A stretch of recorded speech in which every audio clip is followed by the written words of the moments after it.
ETV ప్రేక్షకులకి నమస్కారం. చెప్పాలనుంది కార్యక్రమానికి స్వాగతం. ఆయన ఒక వ్యాపారవేత్త కాదు, విద్యావేత్త కాదు, రాజకీయవేత్త కాదు అంటే నా ఉద్దేశం అంతే కాదు అని. ఇంతకీ ఆయన పేరు చెప్పలేదు కదా. పాలమ్మినా పూలమ్మినా అన్న మాట వినగానే మనకి ఆయనే గుర్తొస్తారు. వారే శ్రీ చామకూర మల్లారెడ్డి గారు.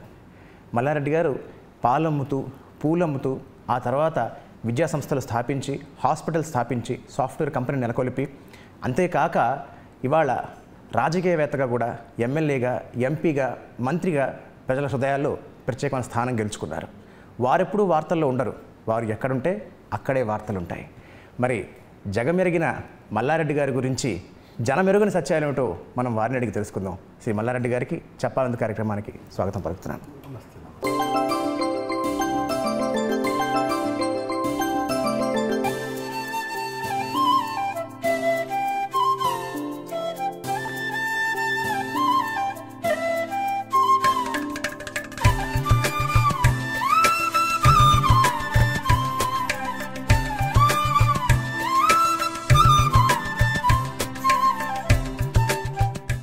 పాలమ్మినా పూలమ్మినా అన్న మాట అనగానే మీరు నిజంగానే గుర్తొస్తారు మన తెలుగు రాష్ట్రాల్లోనే. అయితే మీరు ఏదో పంచలేల కోసం చెప్పారా, అయితే నిజంగానే పాలు పూలు అమ్మారా సార్ వాస్తవానికి? ఉమెన్స్ కాలేజ్ ఉంది ఇక్కడ, ఇంజనీరింగ్ కాలేజ్ సార్.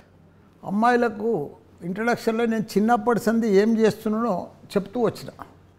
ఆ చెప్తూ వచ్చే సందర్భంలో నేను చిన్నప్పుడు పాలమ్మినమ్మా, పూలమ్మిన, బోర్వెల్ నడిపించిన, స్కూల్స్ పెట్టిన, కాలేజీ పెట్టిన అని పెడుతూ వస్తే ఆ పాలమ్మిన పూలమ్మేది అని బాగా ఫేమస్ అయిపోయింది. అయితే నిజంగా అమ్మినట్టే వాస్తవానికి? అమ్మినది నా 76లో నా పెళ్ళి అయినప్పుడు నేను పాలే అమ్మినా. అరే 93లో ఈ కాలేజ్ అంతా ఇప్పుడు యూనివర్సిటీ ఉన్నదంతా పూలు అమ్మింది. పూలే ఇక్కడ ఓ రోజు ఒక లారీ పూలు వస్తుండే నా దగ్గర. అంటే మీరు సరే పాలమ్మకంలోకి వచ్చారు, అంతకన్నా ముందుకు వచ్చి వెనక్కి వెళితే మీ తల్లిదండ్రులు ఏం చేసేవారు, మీ కుటుంబ నేపథ్యం ఎలా ఉండేది? మా తల్లిదండ్రులు బోయినపల్లిలో ఉందరు. ఈ ఊరు ఇప్పుడు ఏదైతే కాలేజీలో ఉన్న ఊరంతా మా అమ్మమ్మల ఊరు, మా అమ్మ పుట్టిన ఊరు. ఇది మా అమ్మమ్మల ఊరు, బోయినపల్లి మా నాయనది. అచ్చా. అట్లా అక్కడి నుంచి స్టార్ట్ అయింది. వాళ్ళు కూడా వ్యవసాయం చేస్తారు, వాళ్ళు ఉండే గేదెలు ఉండే అప్పుడు కూడా. సో మరి పాలు పూలు అమ్ముతున్న మీరు ఒక్కసారిగా డీవియేట్ అయ్యి మరి ఈ విద్యారంగంలోకి రావడం ఏమిటి, ఈ సాఫ్ట్వేర్ కంపెనీ పెట్టడం ఏమిటి, హాస్పిటల్స్ నిర్మించడం ఏమిటి, అసలు మీ దృష్టి ఇటువైపు ఎలా మళ్ళింది? అసలు నాకే అర్థం కాలే ఎట్లా మరిన్నో. ఇదంతా దాన్ని సర్ప్రైజ్ అంటారా, దాన్ని భగవంతుడు కల్పించిండా, లేక అది మనం మంచి పనులు చేస్తే, మనకు మంచి మనసు ఉంటే, మనం పాజిటివ్ మైండ్ ఉంటే, మనకు మంచి ఆలోచనలు ఉంటే భగవంతుడు మనకు మంచి దారి చూపిస్తాడు చూడు.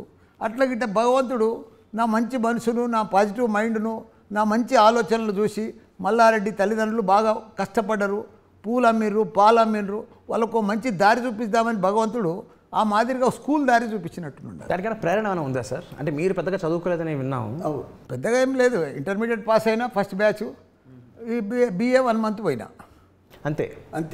సో మరి అది కూడా తెలంగాణ యాజిటేషన్లో 69 నా ఆల్ పాస్. ఇప్పుడు కరోనాలో ఆల్ పాస్ ఎట్లా అయినరు 10th క్లాసు. ఇప్పుడు నేను 69లో యాజిటేషన్లో ఆల్ పాస్లో నేను పాస్ అయినా. ఫస్ట్ బ్యాచ్ ఇంటర్మీడియట్ కూడా ఆల్ పాస్లో నేను పాస్ అయినా. మరి దానికి ఇన్స్పిరేషన్ అని ఉందా సార్? ప్రత్యేకించి స్కూల్ పెట్టడం కానీ విద్యావంగం వైపు స్కూల్ ఎట్లా పెట్టినామంటే, బాలనగర్లో మేము నలుగురు నడుమ ఒక ప్లాట్ ఉండే, ఒక బిల్డింగ్ కట్టినాం. దానికి ఒక స్కూల్ మేడం కిరాయికి తీసుకుంది 87లో. అక్కడ బాలనగర్లో తీసుకుంటే మేము కిరాయికి ఇచ్చినాం అంతే, మేము రెంటెడే. నెక్స్ట్ ఇయర్ ఏమైందంటే ఇమీడియట్గా ఎన్టీ రామారావు అప్పుడు సీఎం, ఆయన ఏం చేసిండంటే 30 రూపాయలు ఫీజు క్లాస్లో స్టూడెంట్కు ఒక రూల్స్ తీసుకొచ్చిండు. 2 రూపాయలు ఇడ్లీ, బియ్యం లేదా ఇడ్లీ 2 రూపాయలే అప్పుడు హోటల్లో. అప్పుడు టిఫిన్లు కూడా దాని మీద కంట్రోల్ తీసుకొచ్చిండు. 30 రూపాయలు స్టూడెంట్కు ఫీజు, 1200 స్కేల్ ఇవ్వాలి టీచర్కు. అయితే 40 మంది ఉంటే ఆ స్కేల్ తోటి ఆ 40 మందికి 4 ముళ్ళ 1200 టీచర్కు జీతమే అయిపోతుండే. స్కూల్లో ఏం మిగిలకపోవు, మిగతా కరెంట్ బిల్లు, మెయింటెనెన్స్ మంచి చెడ్డ. ఆమె ఏం చేసింది, 1 year నడిపించినాక ఏం డబ్బులు వస్తలేవని మన పార్ట్నర్షిప్గా తీసుకుందాన్ని. అట్లా ఆమె దగ్గర మేము కూడా స్కూలే కదా జాయిన్ అయినాం, మనదే కదా బిల్డింగ్ అది. జాయిన్ అయితే ఆమె ఇమ్మీడియట్గా 1 year కాగానే ఆమె వెళ్ళిపోయింది, మాకు వదిలిపెట్టిపోయింది. 88లో ఆమె వెళ్ళిపోయింది. 89 నుంచి మేమే నడిపించుకున్నాం. ఇక మాకు అప్పుడు 3 ఏళ్ళు ఇబ్బంది అయింది. వేరే ఒక ప్రిన్సిపాల్ని మార్చినాం, ఇంకో ప్రిన్సిపాల్ పెట్టినాం.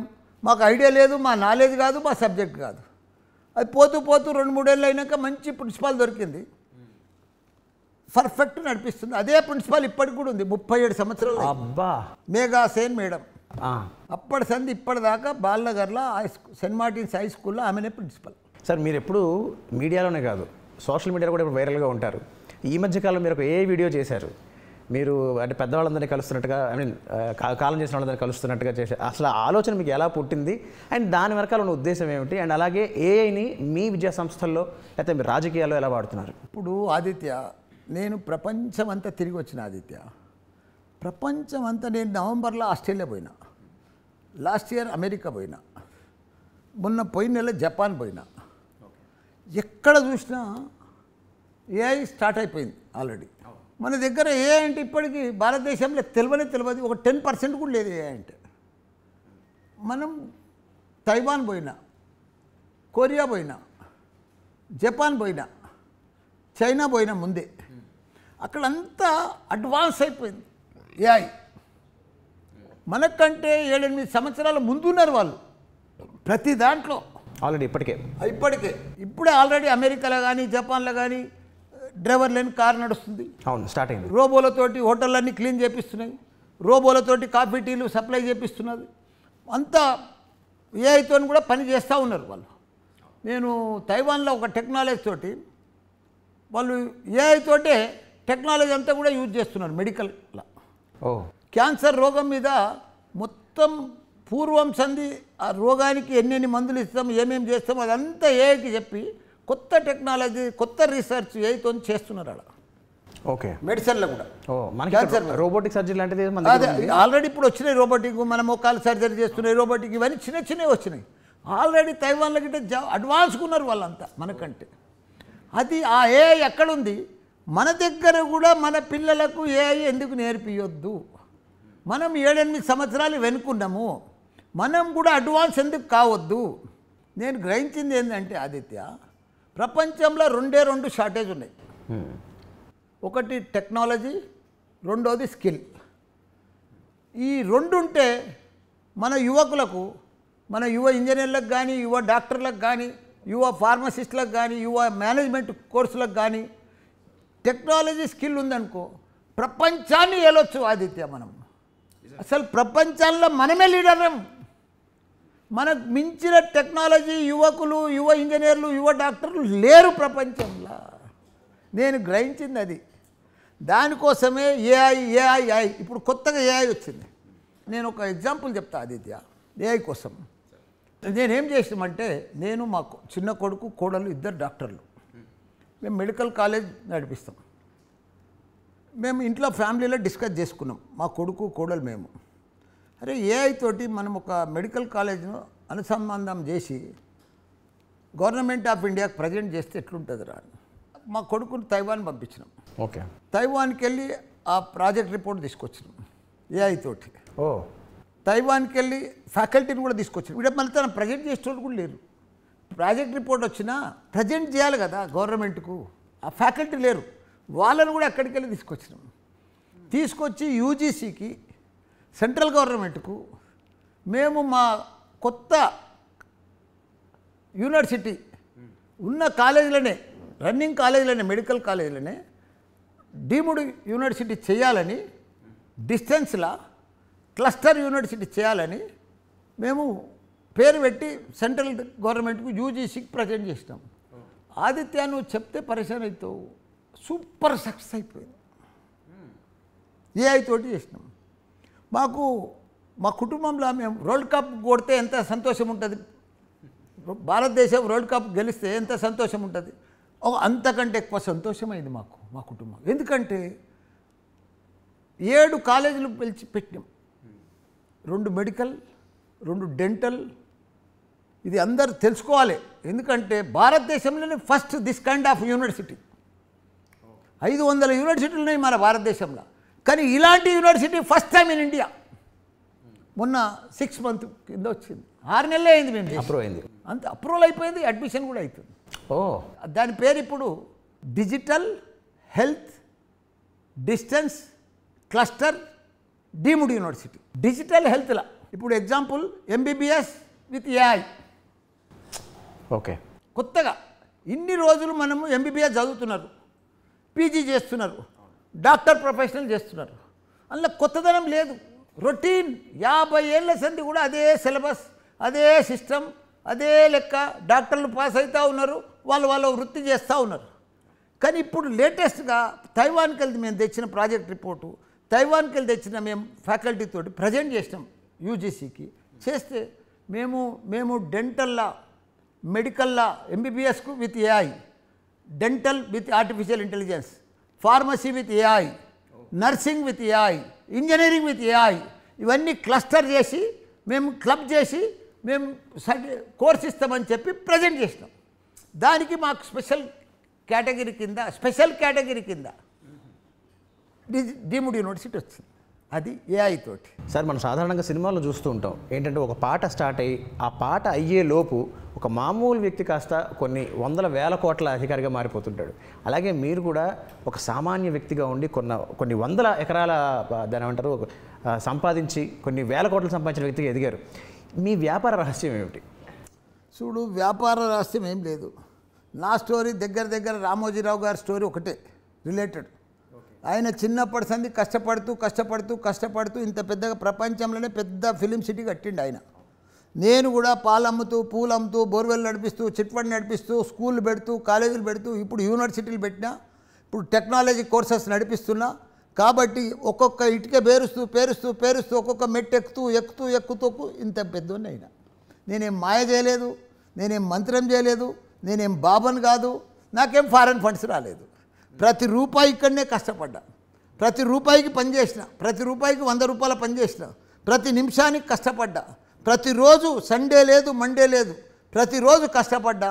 ఈరోజు ఇంత పెద్ద సక్సెస్ అయినా. నేను ఎక్కడ మాయ లేదు, మంత్రం లేదు, ఏది లేదు. నేను ఓపెన్ క్లియర్గా అందరికీ తెలుసు. నేను బంజారాలో లేను, జూబ్లీహిల్స్ లేను, బోయినపల్లిలోనే ఉన్నా.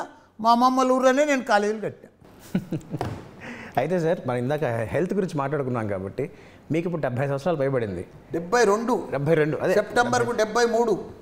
మరి అయినప్పటికీ కూడా మీరు ఇంత ఉత్సాహంగా, ఇంత ఎనర్జెటిక్గా ఉండడానికి కారణం ఏమిటి? అంటే మీరు ఏం తింటారు, మీరు రోజు ఏం చేస్తారు అసలు? చూడు ఆదిత్య, అదృష్టం అనేది కూడా మన చేతిలోనే ఉంది. భగవంతుడు అనేది కూడా మన దగ్గరనే ఉన్నాడు, మన అందులోనే ఉన్నాడు. ఆరోగ్యం అనేది కూడా మన చేతిలోనే ఉంది. నేను పొద్దున్న లేవంగానే గంట సేపు యోగా చేస్తా. యోగా కాగానే మన గోరెచ్చ నీళ్ళతోటి నిమ్మకాయ రసం అది తీసుకొని ఒక గ్లాస్ తాగుతా. 6 బాదం పలుకులు తింటా, నానబెట్టినాయి, రాత్రి నానబెట్టినాయి, పొట్టు తీసి. మళ్ళీ తర్వాత ఫ్రెష్ అయ్యి వస్తా.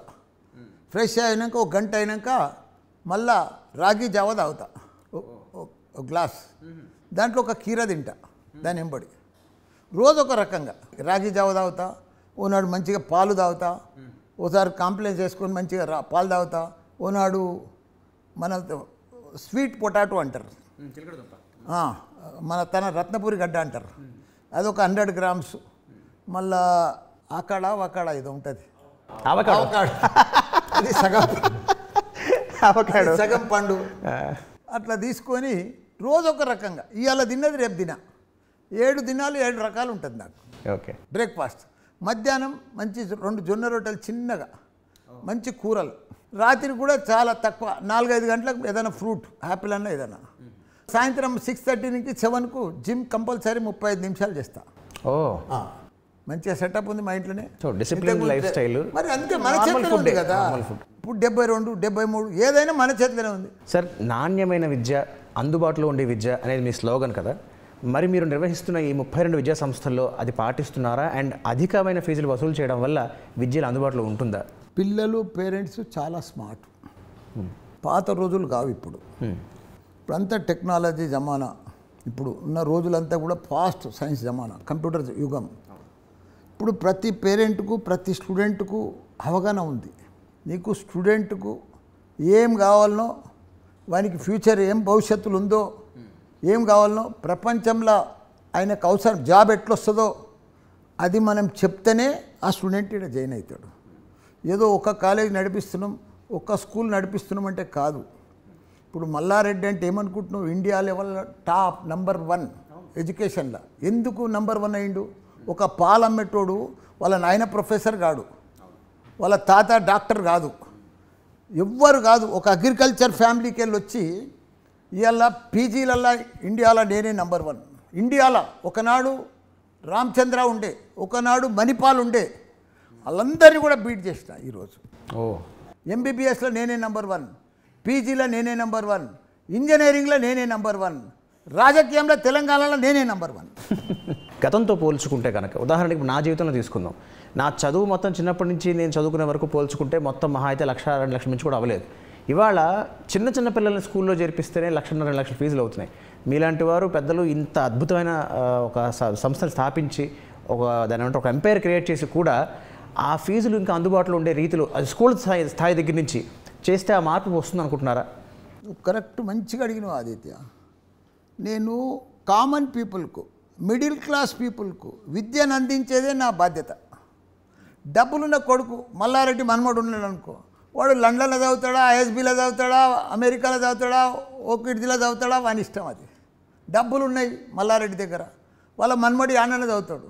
కానీ కామన్ పీపుల్, రూరల్ పీపుల్, ఒక అటెండర్ బిడ్డ, ఆయా బిడ్డ, ఓ డ్రైవర్ బిడ్డ మల్లారెడ్డి దగ్గర చదువుతున్నారు ఈరోజు.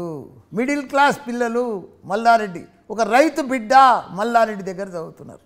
ఎందుకు చదువుతున్నారంటే మా స్కూల్ ఫీజు ఎంత ఉంటుంది గుర్తా? 35,000 సిబిఎస్ఈ సిలబస్. మా కాలేజ్ ఫీజు ఎంత ఉంటుంది గుర్తా? యూనివర్సిటీలో మళ్ళీ వరల్డ్ క్లాస్ ఎడ్యుకేషన్, మామూలు ఎడ్యుకేషన్ కాదు.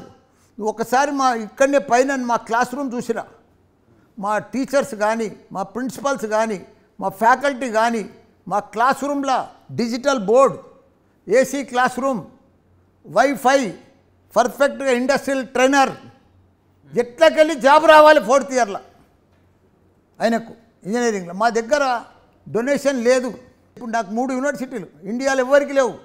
ఫస్ట్ మ్యాన్ ఇన్ ఇండియా, 3 యూనివర్సిటీలు ఇక్కడ నడిపించేది. Mallareddy Vishwavidyapeeth, Mallareddy university, MR university. ఇప్పుడు 3 యూనివర్సిటీలు కలిపి ఇక్కడనే నడిపిస్తున్నాయి. ఇక్కడ 250 ఎకరాలు ఇది. మొత్తం నా 500 ఎకరాల్లో నా ఇన్స్టిట్యూషన్స్ నడుస్తున్నాయి. నేను కామన్ పీపుల్ కోసం నడిపిస్తున్నా. ప్రతి ఒక్కరికి కూడా ప్రపంచంలో ఆయన ప్రపంచం ఏ మాదిరి కావాలో, స్కిల్ టెక్నాలజీ షార్టేజ్ ఉందో ఆ 2 కూడా ఇక్కడ నేర్పించి ఆయనకు ఉద్యోగం కల్పించేటట్టు చేస్తున్నా. ప్రపంచానికి తగ్గట్టుగా తీర్చిదిద్దుతున్నా. అందుకే నాకు ఇంత పేరు వచ్చింది. నా బ్యాక్గ్రౌండ్ కాకుండా ఎడ్యుకేషన్, నేను బీటెక్, నాకు ఇప్పటికి కూడా బీటెక్ ఫుల్ ఫామ్ తెలియదు. నాకు ఏం తెలియకున్నా, మా ఇంట్లో ఎవరు ప్రొఫెసర్లు డాక్టర్ లేకున్నా అందరికి అందిస్తున్నామంటే ఇంత డిమాండ్ తోటి, ఇంత అడ్మిషన్స్ తోటి, ఇన్ని ఎకరాలల్లా, ఇంత విద్యా సంస్థలు, ఇంత పెద్ద సంస్థలల్లా ఇన్ని అడ్మిషన్ జరుగుతున్నాయంటే నా మల్లారెడ్డి పేరు చూసి వస్తలేరు, నా అకాడమిక్ చూసి వస్తున్నారు. కరెక్టే సార్. అంటే ఇది మీరు పాటిస్తున్నారు సరే, అది సమాజంలో కూడా మనకి అలాంటి ఒక మార్పు తీసుకురావాల్సిన ఆవశ్యకత ఎంతవరకు ఉందని మీరు అనుకుంటున్నారు? ఉన్నది మార్పు. మాలాంటి వాళ్ళు ఉండేప్పటికనే ఇప్పుడు మార్పు వచ్చింది. సార్, మీరు పాలు పూలు అమ్మే ఈ ఆస్తి అంతా సంపాదించని చెప్తూ ఉంటారు. అసలు నిజంగా మీ ఆస్తి విలువ ఎంత ఉంటుంది సార్? నాకే తెలియదు. అవునా? మరి ఏం అవసరం? నాకు 3 సార్లు ఇన్కమ్ ట్యాక్స్ రేడ్ అయింది. అవును. అసలు వాళ్ళ తాను కూడా లెక్కలేదు ఇన్కమ్ ట్యాక్స్ వాళ్ళ. ఏం చదువుకోలేదని చెప్తున్నారు. ఏం చదువుకోలేదు, ఇంటర్మీడియట్ పాస్ అయింది కదా. అంటే పెద్దగా చదువుకోలేదని చెప్తున్నారు కదా సార్. పెద్దగా అంటే అప్పట్లో అదే పెద్ద బారిస్టర్ లెక్క. అది ఏమనుకుంటున్నావు? అప్పట్లో ఇంటర్మీడియట్ అంటే ఏమనుకుంటున్నావు నువ్వు? 69, 72, 73. మీరు చదువుకున్న ఇంటర్మీడియట్కి, మీరు పెట్టిన సంస్థలకి, లేదంటే యూనివర్సిటీస్కి అంటే ఎక్కడ మ్యాచ్ కుదరట్లా. మరి ఇంత పెద్ద యూనివర్సిటీలు, ఇన్ని విద్యా సంస్థలు అసలు మీరు ఎలా నడుపుతున్నారు? మీ దగ్గరికి జనం రావడానికి ఆ అట్రాక్షన్ ఏమిటి? ఆ సక్సెస్ అవ్వడానికి కారణం ఏంటి సార్? అట్రాక్షన్ ఏం లేదు.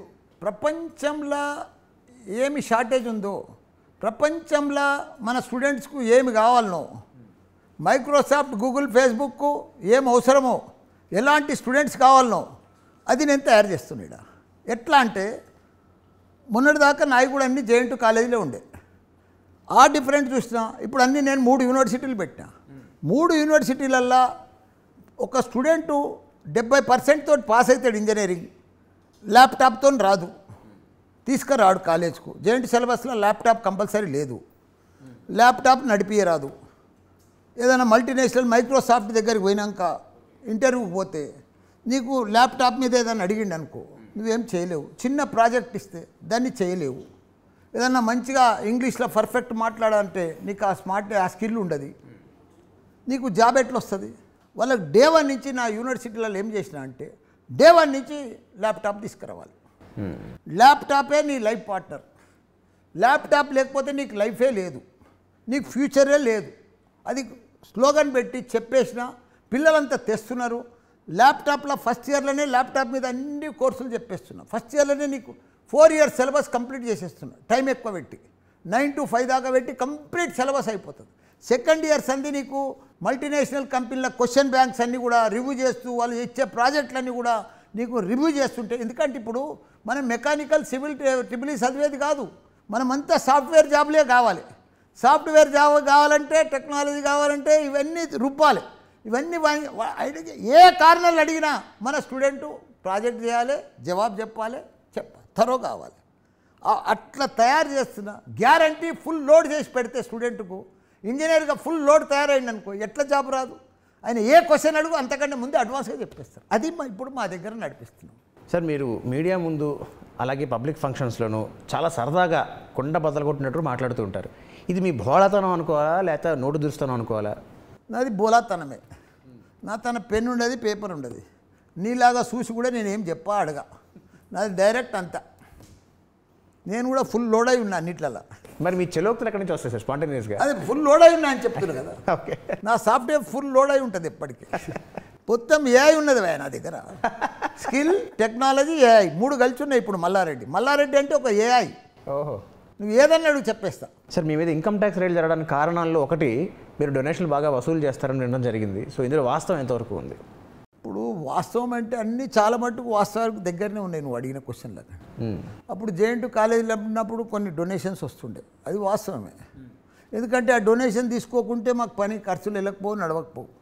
ఎట్లా అంటే 35,000 ఫీజు ఉండే, 60,000 ఫీజు ఉండే, 50,000 ఫీజు ఉండే, 70 వాళ్ళకే కౌన్సిలింగ్కి వెళ్ళి వస్తుండే, ఫీజు రియంబర్స్మెంట్కి వెళ్ళి వస్తుండ్రి పిల్లలంతా. 70%, 30% మాదే ఉండే. కాలేజీలు నడవాలంటే, సక్సెస్ఫుల్గా ఇన్ఫ్రాస్ట్రక్చర్ నడిపించాలంటే, ఇవన్నీ కూడా ఉండాలంటే కొద్దిగా పిల్లలే కడుతురు డిమాండ్ ఉన్న కోర్సుకు. అట్లా తీసుకొని నడిపిస్తుంటారు. సో సాధారణంగా విద్యా సంస్థలు వాళ్ళ సంస్థలకి ఎవరో ఒక బ్రాండ్ అంబాసిడర్ని పెట్టుకుంటారు. సినిమా వాళ్ళు కావచ్చు, క్రికెట్ స్టార్స్ కావచ్చు, ఎవరో ఒకళ్ళు. కానీ మీ దానికి మాత్రం మీరు వేరే ఎవరిని పెట్టుకోలేదు. మీ యాడ్లలో మీరే కనిపిస్తుంటారు. ఇప్పుడు దానికి తోడు ఏఐలో కొత్తగా మదర్ తెరీసాని, మహాత్మా గాంధీ గారిని వాడుకున్నారు. సో అసలు ఈ ఆలోచన ఎలా వచ్చింది? దాని వెనకాల కారణం ఏమిటి? ఇప్పుడు ఏఐ అంటే ఏదో పెద్ద ఇది కాదు. నాలాగా ఫుల్ టెక్నాలజీ మీద, స్కిల్ మీద, ఏఐలా డీప్గా ఇన్వాల్వ్మెంట్ అయ్యి బాగా డాటా గ్యాదర్ చేసి జనరల్ నాలెడ్జ్ బాగా గ్యాదర్ చేస్తే అదే ఏఐ. దాంట్లోకి మనం వెళ్ళిపోవాలి. ప్రతి స్టూడెంట్ నా మాదిరిగా తయారు చేయాలి. అందుకే నేను ఇప్పుడు పెద్ద వాళ్ళు ఇప్పుడు అనురాగ్గా దేవరకొండ ఉన్నాడు అంబాసిడర్గా, ఇంకో దానికి ఇంకో ఆయన ఉన్నాడు రియల్ ఎస్టేట్. ఇప్పుడు నా దానికి నేనే అయిపోయింది, చూస్తూ అయిపోయినా. లలిత జ్యువెలరీ లెక్క నా దానికి నేనే బ్రాండ్ అంబాసిడర్ అయిపోయినా. పిల్లలకి ఇప్పుడు మంచిగా ఇది వచ్చింది. నాకు అడ్వర్టైజ్మెంట్ పైసలు కూడా బాగా తప్పినాయి ఇప్పుడు. సార్, ఓ పక్కన మీ వ్యాపారాలు మీరు చూసుకుంటూ ఉండగా మళ్ళీ అర్ధంతరంగా కొంచెం రూట్ మార్చారు, రాజకీయం వైపు వచ్చారు. అసలు ఆ పరిణామం ఎలా సాగింది? నాకు రాజకీయం ఇంట్రెస్ట్ ఉండే. ఎట్లా అంటే మనం మంచిగా సంస్థలు నడిపిస్తున్నాం, మనం రాజకీయంలో కూడా ఎందుకు పోవద్దని వచ్చినాం. మంచిగా మా చంద్రబాబు నాయుడు తానికి పోయినా మంచిగా నాకు ఎంపీ సీట్ ఇచ్చాడు. తెలంగాణలో అప్పుడు నేను ఎంపీగా నేనే ఒక్కరిని గెలిచిన తెలుగుదేశం పార్టీ నుంచి. అట్లా మంచి విజయం సాధించిన. ఆ తర్వాత మా కేసీఆర్ గారి దగ్గరకు వచ్చిన, ఆయన కూడా మంచిగా నాకు ఎమ్మెల్యే ఇచ్చిండు, మళ్ళీ మంత్రి ఇచ్చిండు, మళ్ళీ రెండోసారి కూడా ఎమ్మెల్యే అయినా. అట్లా సక్సెస్ఫుల్. ఎందుకంటే మనం మంచి పని చేస్తున్నాం, ప్రజలకు సేవ చేస్తున్నాం. మేము రాజకీయాలకు వచ్చింది డబ్బు సంపాదిస్తుంది కాదు, ప్రాపర్టీలు కాపాడుకుంటుంది కాదు, ప్రజలకు సేవ చేయాలి. ఈ కాలేజీలు పెట్టినాం, మంచి స్టూడెంట్ని తయారు చేయాలి. ఒకటి ఆదిత్య, నేను చెప్తా, నా జీవితంలో భగవంతుడు నాకు అన్ని ఇచ్చిండు. నేను ఎంత పెద్దోన్నో, ఎంత గొప్పనో, ఎంత ధనవంతునో, ఎంత గొప్ప మనిషినో, అంత గొప్ప ఎన్ని కావాలనో అన్ని ఇచ్చిండు దేవుడు నాకు. నేను అందుకే డిసైడ్ చేసుకున్నా, నేను ఎంత చిన్న ఇంట్లో ఉంటా గుర్తా నీకు ఆదిత్య, 300 గజాలు మా ఇల్లు, 35 ఏళ్ళ సంది అదే ఇంట్లో ఉంటా బోయినపల్లిలో. ఇప్పటికీ అందులోనే ఉంటా ఆదిత్య. నాకు డబ్బు మీద ప్రేమ లేదు, ఆశ లేదు, డబ్బు అవసరం లేదు. భగవంతుడు వద్దనంగా ఇస్తుంది. లక్ష్మీదేవి తల్లి అయితే వద్దనంగా కుమరిస్తుంది డబ్బు. నాకు ఏం చేసుకుంటాం డబ్బు మన ఎంబడి వస్తాయా? ఇవన్నీ కూడా ఇట్లా డెవలప్ చేస్తూ ఉన్నా, ఎస్టాబ్లిషింగ్ చేస్తూ ఉన్నా. సార్, ఇప్పుడే మనం మాట్లాడుకున్నాం, మీరు టీడీపీలో చాలా మీరు ఊహించిన స్థాయిలో మంచి గుర్తింపు వచ్చింది మీకు అని చెప్పి. బట్ దాని తర్వాత మళ్ళీ మీరు పార్టీ ఎందుకు మారారు అండ్ ఇది చంద్రబాబు నాయుడు గారికి చెప్పే చేశారా, ఆయన ఒప్పుకున్నారా, అది ఎలా జరిగింది? కొన్ని విషయాలు చెప్పకుండానే చేయవలసి వస్తుంది ఆదిత్య. అప్పుడు పరిస్థితులను బట్టి మనం మారవలసి వస్తుంది. సార్, మీకు చంద్రబాబు నాయుడు గారు, అలాగే కేసీఆర్ గారు అండ్ రేవంత్ రెడ్డి గారు ముగ్గురితోనూ పరిచయాలు ఉన్నాయి, సత్సంబంధాలు ఉన్నాయి. వీరు ముగ్గురులో మీరు గమనించిన ఒక కీలక విశేషాలు ఏమిటి? మీరు వారి ముగ్గురిని ఎలా విశ్లేషిస్తారు? ముగ్గురులో వీళ్ళిద్దరు అయితే మంచి సీఎంలు, చంద్రబాబు నాయుడు, కేసీఆర్. ఎందుకంటే చంద్రబాబు నాయుడు ప్రపంచంలో మన హైదరాబాదును మంచి చిత్రపటంలో తీసుకొచ్చిండు, హైటెక్ సిటీ కట్టి. అదే మాదిరిగా మన కేసీఆర్ గారు తెలంగాణను భారతదేశంలోనే 29 రాష్ట్రాలు ఉంటే ఆదర్శ రాష్ట్రం తీసుకొచ్చిండు తెలంగాణను. ప్రతి గ్రామంలో 12,769 గ్రామాలు ఉంటే ప్రతి గ్రామానికి dumping yard, grave yard, current, నీళ్ళు, తాగునీరు, సాగునీరు, క్రీడా మైదానం, ఇట్లా ప్రతిదీ గ్రామంలో ట్రాక్టరు, ట్రాలీ, అసలు ఇది లేదనుకుంటే చేసిండు ప్రతి గ్రామాన్ని. ఇద్దరు మామూలు గారు, ఇద్దరు సీఎం మంచి అభివృద్ధి చేస్తారు. మరి రేవంత్ రెడ్డి గారి పట్ల మీ అభిప్రాయం? ఆయన ఉన్నాడు, అవకాశం వచ్చింది, ఇంకా ఇప్పుడు కొత్తగా అయింది కదా, ఇంకా 2 ఏళ్ళు అయింది, ఇప్పుడు 18 నెలలు అయింది, ఇంకా టైం ఉంది కదా, చూద్దాం ఏం చేస్తాడో. ఇన్ని విద్యా సంస్థలు పెట్టారు, ఎంతోమందికి, కొన్ని వేల లక్షల మందికి ఒక ఆదర్శమూర్తిగా ఉన్నారు. బట్ అలాంటి మీరు ఒక ప్రెస్ మీట్లో ఒక రాష్ట్ర ముఖ్యమంత్రి అయిన రేవంత్ రెడ్డి గారిని బూతులు తిడుతూ తొడగొట్టి సవాల్ చేయడం జరిగింది. మీరు అలా చేసినందుకు పశ్చాత్తాపడుతున్నారా? బూతులు తిట్టడం అంటే నాకు బూతులు రావు. నేను ఆయనను తిట్టాలని తిట్టలేదు. నేను ఎవరినైనా తిట్టా. నేను ఒక విద్యా సంస్థను నడిపిస్తా, మంచి మంచి ఇంజనీర్లు, డాక్టర్లు తయారు చేస్తున్నాను. నేను అలాంటి వ్యక్తిని. నా నియోజకవర్గానికి వచ్చి ఒక పెద్ద మనిషిని, నేను ఏజ్ కూడా పెద్ద ఆయన కంటే, నన్ను తిట్టినందుకు నేను తిట్టవలసి వచ్చింది, అంతే. ఎంత కాదని ఒక రాష్ట్రానికి ముఖ్యమంత్రి కదా సార్. ఇప్పుడు అయిండే, అప్పుడు లేడు కదా. దానివల్ల మీ ఎడ్యుకేషనల్ దానికైనా ఇంపాక్ట్ పడింది? జరుగుతుంది, ఇంపాక్ట్ పడ్డా ఏం పెద్ద ఉన్నాడు కదా, భగవంతుడు ఉన్నాడు, అన్నీ చూసుకుంటాడు. సార్, మరి దాని తర్వాత మళ్ళీ మీరు ఎప్పుడైనా రేవంత్ రెడ్డిని కలవడం జరిగిందా? మీ ఇద్దరి మధ్య చర్చ జరిగిందా? అండ్ దీని గురించి మీరు ఇంకెవరికైనా వివరించారా ఈ ఇష్యూ గురించి? ఇది ఇప్పుడు ఒకసారి జరిగిపోయినాక రాజకీయంలో ఇవన్నీ మామూలే. ఫ్రెండ్షిప్, తిట్కాలు, మళ్ళీ దుష్మన్లు, దోస్తులు, ఇవన్నీ మామూలే ఆదిత్య. నీకు తెలియదు, కొత్తగా కనిపిస్తుంది, వింతగా కనిపిస్తుంది, కానీ మాకందరికీ మామూలు అయిపోతాడు అసెంబ్లీలో. ఎట్లా అంటే నాకంటే ఎక్కువ తిట్లు వాళ్ళు అలానే ఉన్నారు, ఇప్పుడు మంత్రులై ఉన్నారు. ఆయన మా మన్మరాలు పెళ్ళికి కూడా వచ్చిండు, వాళ్ళ ఇంటికి పోయి పత్రిక కూడా ఇచ్చినాం. అవన్నీ మంచిగా జరిగిపోయినాయండి. అవన్నీ ఎప్పటికప్పుడు రాజకీయంలో మర్చిపోతారు ఆదిత్య. మీరు ఒక సందర్భంలో నేను కాంగ్రెస్ పార్టీకి వెళ్దాం అనుకున్నాను, కానీ అక్కడ చాలా ఆగమాగం ముందని ఆగిపోయినా అని చెప్పారు. అసలు కాంగ్రెస్ పార్టీకి మీరు వెళ్ళాలని ఎందుకు అనుకున్నారు? ఆగమాగం ముందని ఎందుకు అనిపించింది? మేము వెళ్దామని అనుకోలేదు. మా బాబు ట్రై చేసిండు అక్కడ ఎంపీ సీట్ కోసం. ట్రై చేస్తే నన్ను అడిగిండు, చూడరా ట్రై చేసుకో అన్న. మీరు ఇక్కడ ఉండి కూడా అక్కడికి పంపించారు. ఇప్పుడు కొడుకు పెద్దోడు అయ్యిండు. ఒక పెద్దగా అయినాక 45 ఏళ్ళు ఇప్పుడు నా కొడుకు. స్వేచ్ఛ, మనం దానికి ఏమనలేదు కదా. సరే ట్రై చేసుకోరా అన్న. ట్రై చేసిండు, కాలేదు, డ్రాప్ అయిపోయాడు, అంతే. ఓకే, మరి ఆగమాగం అన్న అసలు ఆ ఆలోచన ఎందుకు వచ్చింది? ఆగమాగం అంటే ఇప్పుడు అంతా ఆగమాగమే ఉంది కదా అక్కడ. అంటే మీరు ఏ ఉద్దేశంలో అనుకున్నారా ఆ మాటని? నాకు కనిపిస్తుంది ఆగమాగము, మీకు మంచిగా కనిపిస్తుండొచ్చు, నాకైతే ఆగమాగమే కనిపిస్తుంది అక్కడ. సార్, మీ అల్లుడు రాజశేఖర రెడ్డి గారికి సంబంధించిన 2 బిల్డింగ్లు ఇవన్నీ కూడా హైడ్రా పేరుతో కూల్చివేయడం జరిగింది. సో ఇది మీరు లిమిట్స్ దాటి చేసిన తప్పుగా భావిస్తున్నారు, లేకపోతే ఒక రాజకీయంగా చేసిన ఒక? లేదు, మాది కొద్దిగా హైడ్రాలో వస్తుంది, బఫర్ జోన్లో వస్తుంది. వాళ్ళు వచ్చారు, ఇన్స్పెక్షన్ చేశారు, కొద్దిగా కొడతామన్నారు, కొట్టేసారు, అయిపోయింది. అది అది ఉన్నది బఫర్ జోన్లో కొద్దిగా వచ్చింది, 10 ఫీట్లు వచ్చింది బిల్డింగ్. అది నిజమే. అంటే ఇన్నేళ్ల ప్రస్థానంలో, ఇన్ని ఒడిదుడుగుల్లో, ఇన్ని ఇబ్బందుల్లో, ఇన్ని సమస్యల్లో మీకు ఎప్పుడైనా ఎందుకు వచ్చిన రాజకీయాలు నాయన అసలు అనవసరంగా వచ్చాను అని మీకు ఎప్పుడైనా అనిపించిన సందర్భాలు ఏమైనా ఉన్నాయా? అలా ఒకవేళ వచ్చి ఉంటుంటే మీరు అలా బయటపడి ఉంటారు. నాకు ఎప్పుడు ఏది అనిపించలేదు ఆదిత్య. నేను ప్రతి పనిని, ప్రతి బాధను కూడా ఎంజాయ్ చేస్తూ సక్సెస్ అవుతాను. నేను ఎంజాయ్ చేస్తూ పోతాను, బాధలను కూడా ఎంజాయ్ చేస్తూ తీసుకుపోతాను. నాకు ఎప్పుడు బాధలు అనేది రాదు, ఉంటాయి, అప్ అండ్ డౌన్స్ ఉంటాయి, ప్రాబ్లమ్స్ ఉంటాయి, టెన్షన్స్ ఉంటాయి, అవన్నీ మామూలే కదా. కానీ దానికోసం బాధపడితే ఏమొస్తుంది మనకు? షుగర్ తప్ప ఇంకేం రాదు బాధపడితే. మీరు అన్నట్టు మీకు బాధ కలుగుతుంది, బట్ ఆ బాధ నుంచి బయటపడే మార్గం ఏంటి మీరు ఎంచుకునే? ఆటోమేటిక్ వచ్చేస్తుంది కదా మనకు. ఇప్పుడు యోగా ఎక్సర్సైజ్ చేస్తే ఆటోమేటిక్ రిలాక్స్ అయిపోతావు నువ్వు, అందులోకి బయటకు వచ్చేస్తావు నువ్వు.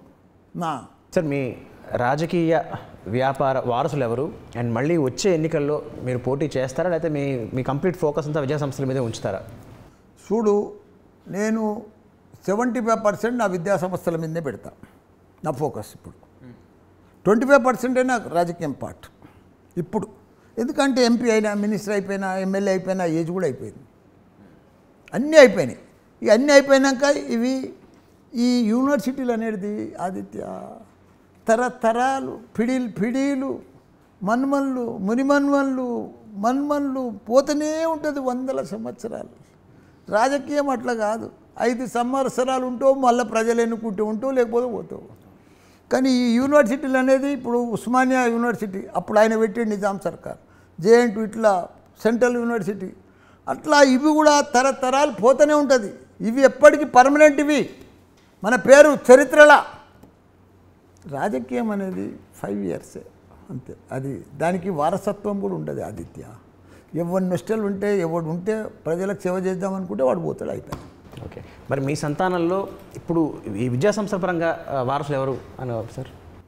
విద్యా సంస్థ సనంగా అందరూ వారసులే. అంటే మీ పిల్లలు ఎవరికి ఎక్కువ ఇంట్రెస్ట్ ఉంది వీటి మీద? అందరికీ ఇంట్రెస్ట్ ఉంది. మా ఇంటి దాంట్లో ఫుల్ ఇంట్రెస్ట్ ఇప్పుడు. ఎందుకంటే పెద్ద సంస్థలు, ఎవరికి లేని సంస్థలు, ఎవరికి లేని మనకున్న యూనివర్సిటీలు, మరి ఎంత అదృష్టం. మీరు ఒక 25 ఎకరాల్లో ఒక స్పోర్ట్స్ విలేజ్ నిర్మించారు అండ్ దాని ప్రత్యేకతలు ఏంటి అండ్ విద్యార్థులకి అది ఎలా ఉపయోగపడుతుంది? విద్యార్థులకు మనం చిన్నప్పటి సందే స్పోర్ట్స్ మీద పెడుతూ చదువులు మంచి చదువు అందిస్తే చాలా గొప్ప స్టూడెంట్ తయారవుతాడు చిన్నప్పటి సందే మనం పిల్లలకి. అందుకే స్పోర్ట్స్ చాలా ఇంపార్టెంట్. మా యూనివర్సిటీలో కూడా 17-18 మంది ఒక యూనివర్సిటీలో పీటీ సార్లే ఉంటారు. మా అమ్మాయిలకి ఇక్కడ హాస్టల్లో సాయంత్రం గంట సేపు 5:30 to 6:30 Zumba compulsory, sports compulsory, పొద్దున యోగా కంపల్సరీ స్టూడెంట్స్కు. వాళ్ళు ఏదన్నా గేమ్ ఆడుకోవచ్చు. 17 మంది టీచర్లు ఉంటారు. జిమ్ము, ఇంటర్నేషనల్ జిమ్ ఉంది మా తన. గత ప్రభుత్వంలో మీరు రాష్ట్ర కార్మిక మంత్రిగా మీరు పనిచేశారు. అయితే ఆ టైంలో మీరు మీ మార్క్తో చేసిన ముఖ్యమైన పనుల గురించి ఏమైనా వివరించగలరా? నా మార్క్ తోటి నా కార్మిక శాఖలకు మంచిగా ఇన్సూరెన్స్ చేసినాం. ఇవన్నీ కూడా హాస్పిటల్స్ కూడా, ఈఎస్ఐ హాస్పిటల్స్ కూడా చాలా బాగా చేసినాం. అందులో మన క్యాన్సర్ రోగాలకు కానీ, మన ఇంకొక రోగానికి కానీ మందులు ఉండకపోవు. వాళ్ళందరికీ కూడా ఆన్లైన్లో మందులు తీసుకొచ్చిన. ప్రతి నెలకు రేషన్ షాప్లో రేషన్ ఎట్లా వస్తాయి, పప్పులు ఉప్పులు బియ్యాలు, అట్లా మందులు ప్రతి నెల వాళ్ళకు టెలికాలర్స్ని పెట్టి ఫోన్ చేపించి ఒక 1000 మంది క్యాన్సర్ రోగస్తులు ఉంటే 1000 మంది ఇంకో రోగస్తులు ఉంటాయి, వాళ్ళకందరికి టెలిఫోన్ చేసి ప్రతి నెల ఒక మెడికల్ షాప్ పెట్టి వాళ్ళందరికీ కూడా ఇచ్చి మందులు ఇస్తుంటే నెలకు సరిపోని మందులు. ఎందుకంటే చాలా కష్టంలో ఉందరు, బస్సులలో వద్దురు, కిడ్నీ పేషెంట్లు, ఈ క్యాన్సర్ పేషెంట్లు, వీళ్ళకి చాలా ప్రాబ్లం ఉంది. ఇప్పుడు చింపినిస్తరాలు లేకుండా అప్పుడు అంత స్కామ్ తోటి ఉండేది. దాన్ని అన్ని మంచి స్కీమ్ తోటి తీసుకొచ్చిన.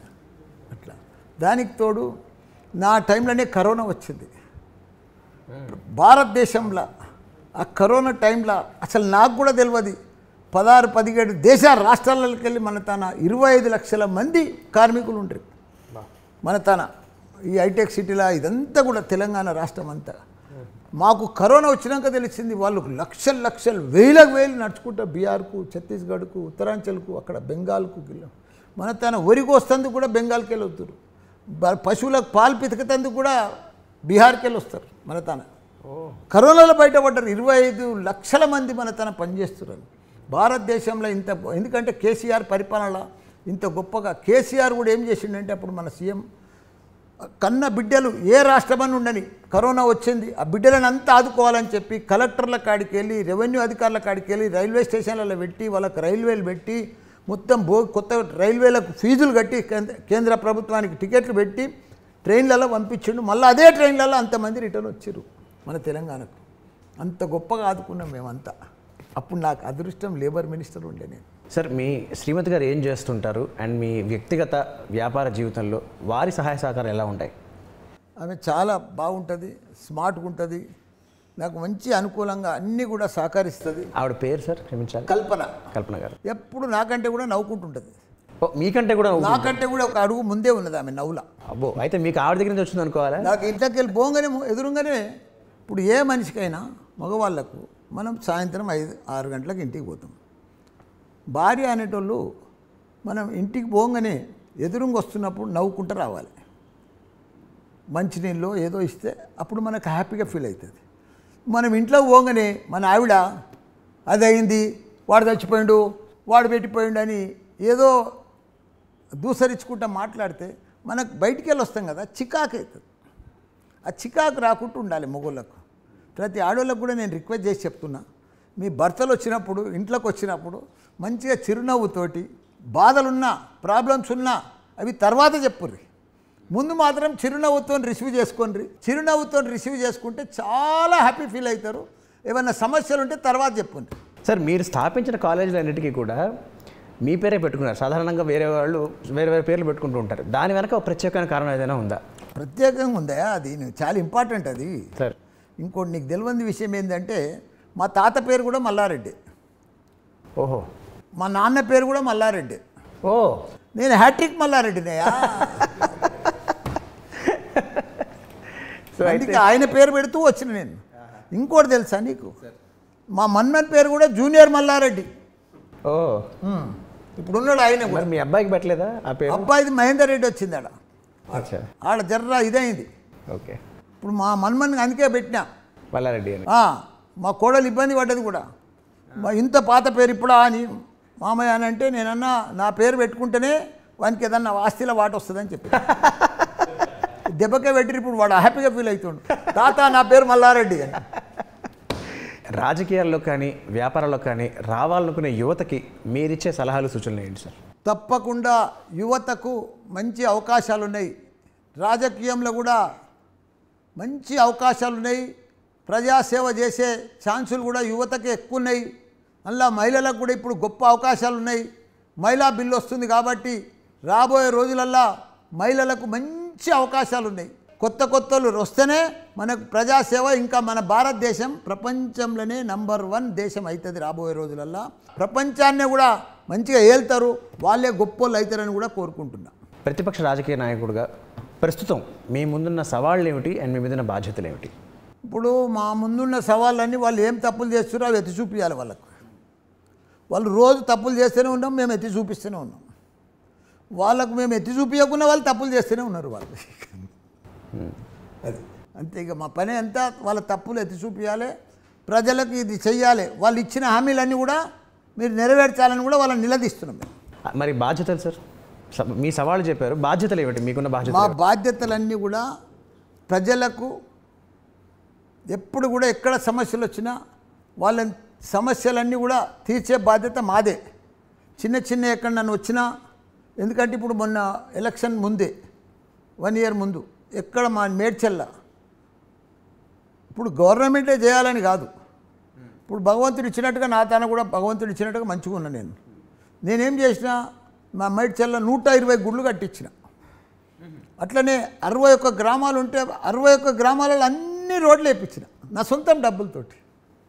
ఇప్పుడు గవర్నమెంటే చేయాలి, మనమే లీడర్ ఉండాలని కాదు, భగవంతుడు నాకు ఆర్థికంగా మంచుకున్నా, నేను నా డబ్బులతో చేపించిన. ప్రజలు అట్లా హ్యాపీ ఉంటారు, అంతే. మన బాధ్యత కదా అది. ఇప్పుడు నీకు సమస్య వచ్చింది, రోడ్డు లేదు, గవర్నమెంట్ వేస్తలేదు, ప్రాబ్లం ఉంది, నా డబ్బులతోనే వేయించిన. ఒక గుడి కట్టాలి, సగంలో కట్టి ఉంది, అది ఫినిషింగ్ చేయాలి, నా డబ్బులతో ఫినిషింగ్ చేయించిన. అది మన బాధ్యత.